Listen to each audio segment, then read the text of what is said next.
My name is Nick Schaefer. I am the master electrician and the owner of Electric Man. I have been doing electrical work since a junior in high school. I had my journeyman's license at the age of 21, and I've had my master electrician's license at the age of 36. When I look to hire a new electrician, the first thing I always think is, who would I want to send into my mother's home?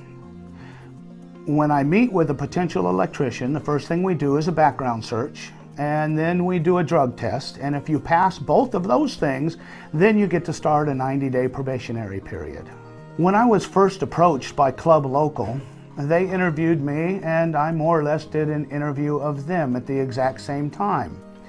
The first impression that I had, and it's been an ongoing impression that they've given me and confirmed my belief, that we're both very interested in taking care of customers first and having business just come naturally second.